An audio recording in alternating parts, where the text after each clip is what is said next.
Bonjour à tous et à toutes et bienvenue sur l'émission Le micro des mots s'éveille, l'émission qui donne la lumière sur les livres mais surtout sur la vérité cachée derrière leurs histoires. Aujourd'hui, nous allons parler d'un récit, Koyi, le jeune héros quinois, qui a bouleversé bien des lecteurs. Ceci est bien plus qu'un roman, c'est un appel de conscience, c'est un cri du cœur. Koyi est un jeune garçon qui veut pas baisser les bras, il refuse de baisser les bras. Et c'est pour ça qu'aujourd'hui, on va aborder la thématique, le courage et l'ambition qui éveillent une nation. Je vous laisse découvrir ce super récit avec les deux chroniqueurs, Simoni et la chroniqueuse Alvin, et l'autrice merveilleuse de ce livre, Madame Chantal. Bonjour à toutes et à tous. Aujourd'hui, je vais vous parler d'un livre qui s'intitule Nkoyi, le jeune héros quinois.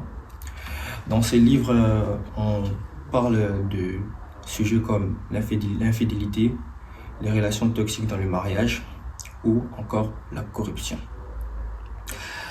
Les récits de ce livre parlent d'un jeune garçon, Nkoyi, qui veut se démarquer des autres et veut influencer la jeunesse quinoise. Dans le livre de Nkoyi, celui en bleu au milieu, on dit qu'on le démontre comme un jeune garçon courageux, qui inspire, qui a le leadership, qui a une capacité un peu de s'émanciper des conditions de l'Afrique pour trouver des solutions. La question que j'ai en tête, d'où vient votre inspiration pour la création du livre? D'accord. Alors, je me trouvais il y a 3 ans à Kinshasa. Et lorsque je faisais des courses, ce que j'avais vu sur les rues de Kinshasa m'avait vraiment bouleversée. Alors que moi-même, j'ai grandi à Kinshasa, alors que j'ai connu ces quartiers-là où j'étais précisément. Et je n'ai jamais remarqué ce que j'avais vu ces jours-là. J'ai vu des jeunes entre 9 ans et 12 ans. Et ces jeunes-là, il y a une parmi elles, elle était enceinte et une autre portait un bébé sur son dos. Et alors, sur l'autre trottoir, il y avait 2 messieurs qui vendaient, je pense, c'était des cartes de téléphone. Et moi, je disais, je leur ai posé la question, qu'est-ce qu'ils font ici, ces enfants? Oh, mais ce sont des sorcières, il faut même pas vous intéresser à eux, ce sont des sorcières. Donc, j'étais bouleversée. Ah, alors ils ont rajouté, ils vivent ici, c'est leur vie en fait, ils couchent les uns et les autres, donc entre eux, ça se passe comme ça, ne vous inquiétez pas. Bon, je suis partie ces jours-là, j'étais bouleversée.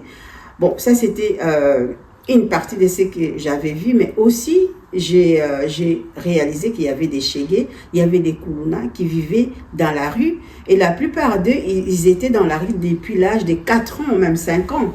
Ils sont devenus des ados, des jeunes adultes, et sans avenir, sans espoir.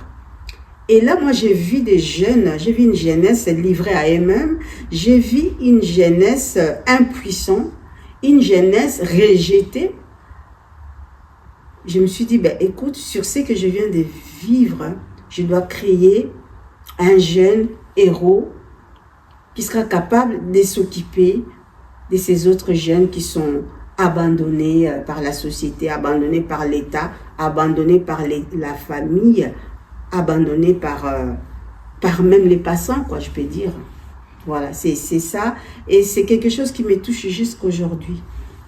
Et c'est par là que vous avez créé un Nkoyi avec ces idéaux un peu révolutionnaires.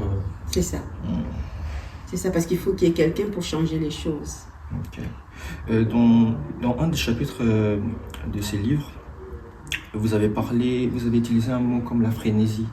Et si on voit la signification de la frénésie, c'est se mettre hors de soi. Et moi, j'ai beaucoup aimé ces mots parce que ça donne un réveil un peu aux jeunes Africains de se mettre hors de soi pour chercher un peu cette liberté. Parce qu'en tant que jeune, on a souvent tendance à se dire qu'il n'y a pas des emplois, il n'y a pas la capacité un peu d'en vivre, de vivre un peu de ses études. Et c'est toutes ces valeurs qu'on trouve ça dans ces livres ici, que Koyi, il arrive un peu à sortir un peu de ces concepts-là, un peu que le jeune, il faut... Comment pourrais-je le dire? Qu'il faut attendre que l'État puisse nous aider avant que nous puissions en voir la réussite. Et je trouve ça fabuleux de trouver ces valeurs dans ces livres. Oui, parce que Nkoi n'attend certainement pas que les gouvernements fassent quoi que ce soit, parce qu'ils ne le font pas. Ça fait des siècles, ils ne le font pas. Et d'ailleurs, son propre père travaille dans le gouvernement. Il est en plein corruption. Et c'est pour ça, ça crée aussi des conflits entre Nkoi et son père par rapport à ça. Et son père veut faire taire Nkoi. Il est contre, en fait, cette vision qu'il a, cette motivation d'aller combattre l'État, hein, parce que les décisions et les règles viennent des politiques. Et c'est là qu'Nkoi voulait faire affronter, en fait, et son père n'avait pas apprécié. Mais c'est un jeune homme courageux, comme le titre le dit, hein, c'est un jeune héros quinois. Il s'est dit, il faut qu'il y ait toujours quelqu'un qui commence quelque chose. Parce que lui, il a pas peur. Il n'a pas peur d'aller aider l'autre. Parce que je suis sûre que, comme moi je l'ai vécu, Nkoi aussi est bouleversé par ce qu'il voit dans sa ville de Kinshasa. Tous ces jeunes qui n'ont pas d'avenir, qui ne savent pas aller à l'école, qui ne savent ni lire ni écrire. Et leur seul outil qu'ils ont en main, c'est vraiment de devenir des brigands, c'est de devenir des chègues et des koulouna, comme on les appelle. Ils se droguent. En fait, quel avenir? En fait, ils n'ont même pas d'avenir, ces enfants-là. Ils réfléchissent comment, je me demande, dans leur tête, en fait, c'est au jour, en fait. Bonjour Madame Chantal. Bonjour, Elvina. Je vous remercie particulièrement pour l'histoire d'Nkoi. Vous êtes auteur de ce livre et ça fait partie des histoires. Vous avez écrit plusieurs livres en fait et l'histoire d'Nkoi fait partie des histoires, d'une histoire que moi je trouve assez intéressante parce que la jeunesse de nos jours, comme vous l'avez dit tantôt, est très abandonnée. Le courage que vous mettez dans Nkoi pour pouvoir exprimer toute motivation que chaque jeune devait avoir pour son avenir m'intéresse particulièrement. Et pour revenir à Nkoi, j'ai particulièrement aimé la partie où Nkoi se fait attaquer par les Chege. Alors je vois ici les Chege attaquent Nkoi, tandis qu'ils tentent de les aider à se libérer de leur chaîne. Connu pour leur trafic de drogue, Nkoi se confronte au danger, convaincu qu'il peut transformer l'histoire de la belle Kinshasa. On peut voir ici Nkoi qui est très motivé, même quand il est attaqué par les trafiquants de drogue, à apporter sa modeste contribution en disant Kinshasa, la belle Kinshasa n'a pas besoin des trafiquants de drogue, il a besoin de ces jeunes talentueux pour un avenir meilleur. Donc il apporte c'est sa connaissance par rapport à ses études de droit qu'il a eu à faire, y compris son courage en fait pour pouvoir aider ces jeunes à dire mettons-nous ensemble pour construire notre belle Kinshasa. Kinshasa a besoin des gens qui abandonnent tout ce qui est toxique comme la drogue, tout ce qui est toxique comme le vol, etc. Mettons-nous ensemble, construisons notre beau pays, n'attendons pas que les gens viennent pour nous aider, nous pouvons le faire. Donc c'est ce courage-là que j'ai admiré chez Nkoi, c'est cette motivation que j'ai admirée chez Nkoi. Je pense qu'on peut s'inspirer d'Nkoi pour sensibiliser les jeunes africains, les jeunes du monde entier, à ne pas se laisser abandonner par les difficultés qu'ils vivent au quotidien, mais de se mettre ensemble dans une idéologie qui les pousse à sortir de leur confort, à sortir des dogmes de tous les jours pour aller vers un avenir meilleur. Et je pense que, comme je disais tantôt, chaque ouvrage que vous mettez toujours à disposition des lecteurs sont toujours très motivants. Merci beaucoup, Madame Chantal. Je t'en prie. Et j'invite vraiment beaucoup de jeunes à profiter de leurs vacances pour aller sur Amazon, pour chercher l'histoire d'Nkoi, afin d'aller en profondeur dans la lecture. Ça pourrait les apporter quelque chose de positif pour ces vacances. Nous remarquons encore ici, Madame Chantal Kwimbo, que Nkoi se confronte au danger, convaincu qu'il peut transformer l'histoire de la belle Kinshasa. Aucune peur ne l'entrave, peu importe les adversités qu'il rencontrera. Il s'approche d'eux pour leur annoncer la création d'un nouveau centre en leur faveur. Oui, c'est impressionnant parce que aussi l'inspiration d'Nkoi tout au début. Il avait trouvé la Bible de sa mère dans la maison et il est tombé sur le passage qui dit que le royaume des cieux est pris par les violents. C'est les violents qui s'en emparent. Et donc, cette parole, cette phrase-là, l'avait percuté. Et donc, c'est là qu'il a ressenti le courage de faire ce qu'il voulait faire pour sauver, ce qu'il voulait faire pour aider, pour améliorer et changer la situation. Donc, et sûrement qu'à l'intérieur de lui, il y avait cette peur, mais il ne le manifestait pas. C'est pour cela, d'ailleurs, il va avoir toute une équipe qui vont le suivre.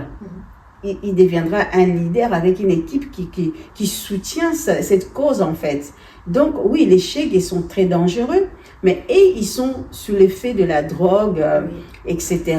Et quand ils voient quelqu'un comme Koi, un jeune comme eux, bien habillé, qui les approche, ils ont en fait, ce qu'ils veulent faire en premier, c'est de l'attaquer et peut-être de se dépouiller de ce qu'il a, mais ils ne savaient pas l'intention, ils ne connaissaient pas l'intention qu'Nkoi avait en les approchant. Mais c'était nécessaire. C'est comme ça que Nkoi est arrivé à parler au Shege et au Kuluna. Et après son discours, ils l'ont tous suivi pour un peu, pour voir ce qu'il proposait, quoi. Est-ce que cela a un lien avec sa vie personnelle, avec sa maman, par exemple? Dans l'histoire, elle s'appelle Malou. Sa maman qui est dépressive à cause de son foyer qui est en difficulté. Et voilà, est-ce qu'on peut dire que Koi a puisé ses forces également dans cette difficulté qu'il vit dans sa famille? Oui, c'est parce qu'on dit parfois aussi que nos faiblesses peuvent nous rendre forts. Donc, Nkoi avait à l'intérieur de lui quelque chose de très fort. C'est comme si quelque chose le poussait à faire des choses qu'il ne se rendait pas lui-même compte. Mais ici, sa mère, on n'en parle pas assez. Dans notre culture, on ne parle pas d'une femme dépressive, une femme stressée. Parce que la femme, sa place est dans la maison, cuisine, s'occuper des enfants. Alors que dans l'état des Malou est une femme aussi professionnelle. Elle a une carrière. Elle a un arrêt de carrière parce que justement, elle ne va pas bien. Pourquoi elle ne va pas bien? Parce que il y a des problèmes de couple, il y a des problèmes avec ses ados, il y a des problèmes aussi du rejet du père par rapport à son fils. Donc ça veut dire que c'était une sorte de mal-être. Mais au Congo, on ne peut pas dire qu'une femme est dépressive. On ne peut pas dire ça, mais ici en Europe, oui. Mais chez nous, on peut dire que voilà, c'est des soucis, c'est peut-être la tension haute, ou une hypertension plutôt. Mais c'est vrai que Malou, effectivement, elle était pas bien dans sa peau. Oui, il vivait donc l'infidélité de son mari à tout gérer. Voilà, parce que ça c'est le travail de la femme, le travail de l'épouse, le travail de la mère. Et il est arrivé à un moment, elle ne gérait plus, elle n'arrivait plus à tout gérer parce qu'elle est sollicitée de gauche à droite. Et ça aussi, Nkoi l'a constaté. Et ce n'était pas, comment je vais dire, une faiblesse où rien ne pouvait arrêter Nkoi pour accomplir sa mission.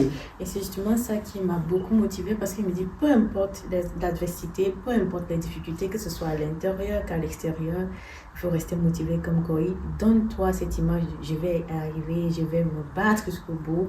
Moi, je vais créer mon monde à moi qui n'a rien à voir avec celle des autres et c'est ce que Koi a fait. Oui, créer le monde pour nous tous. Oui. Et créer un monde où tout le monde pourrait intégrer. C'est ça, un monde meilleur. Voilà. Un monde meilleur pour tous. Oui. Si je pourrais répondre à ce que Alvin a dit, elle parlait de ce déséquilibre là, extérieur comme intérieur. Dans le récit du livre, on montre qu'Nkoi a des problèmes de famille avec son père, qui est souvent dans la polygamie, et qui donne un manque de respect envers sa mère. Et on voit là l'aspect extérieur. On voit qu'Nkoi est confronté avec des voyous, des Kuluna, qui qui ne comprennent pas sa vision.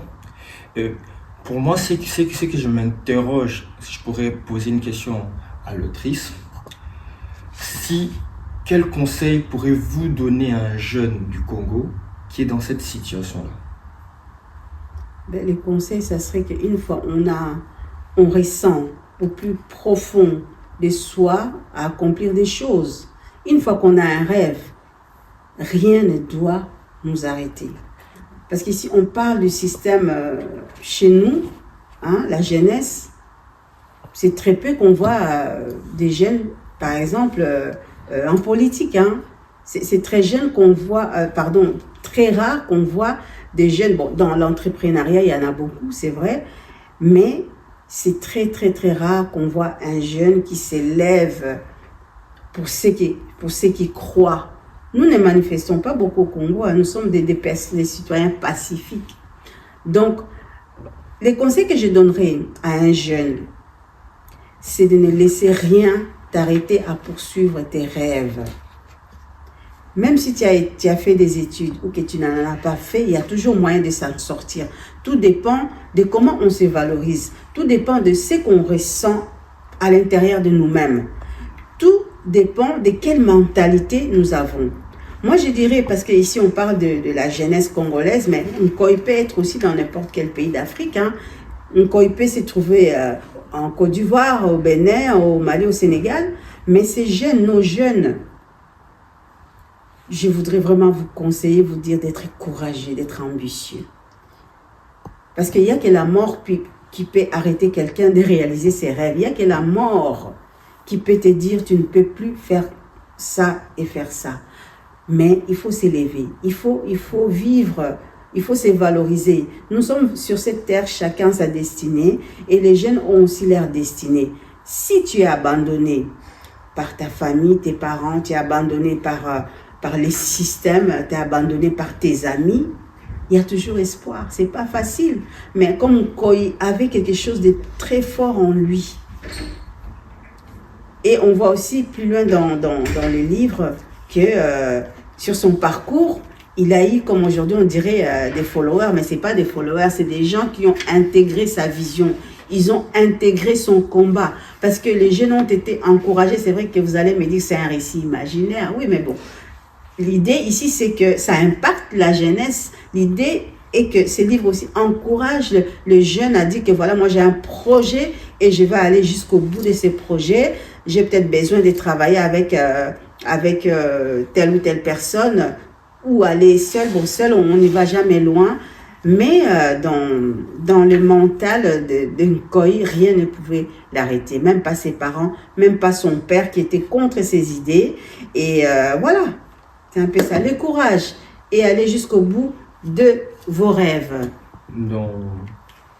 Dans les idéaux de Nkoy, dans le récit de ces livres, on ne parle pas que de Nkoy.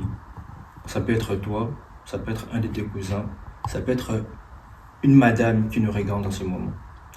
Ces livres ne parlent pas que d'un jeune qui veut changer les choses. Non, ces livres, ça parle de vous, de la jeunesse africaine. Ça parle de la femme africaine, ça parle du garçon africain, ça parle des stéréotypes, ça parle de la confiance qu'un jeune peut dégager à un projet. Donc, c'est vraiment un truc à prendre avec une sensibilité et à les lire aussi. Donc, je pourrais conseiller à nos jeunes Congolais, pas que Congolais, nos jeunes Africains, de les lire et de les comprendre. Parce que ça parle de la vision que nous, en tant que jeunes, nous devons dégager pour que l'État puisse comprendre que nous voulons nous émanciper, nous voulons changer des choses. Donc je vous conseille de les lire, si vous avez le temps, si c'est possible, avec intérêt et amour. Oui, on vous encourage de lire. Hein. Il faut qu'on bannisse aussi cette dicton qu'on dit les Africains n'aiment pas lire. Hein. Il y en a qui lisent. Par exemple, Simoni, il aime bien lire. Voilà. Moi aussi, j'aime lire. Voilà. Alvin aussi aime lire. En tout cas, bonne lecture. Et ça, c'est le premier tome. Le deuxième est en route. Vous pouvez les trouver sur Amazon. On vous encourage à les lire. Oui.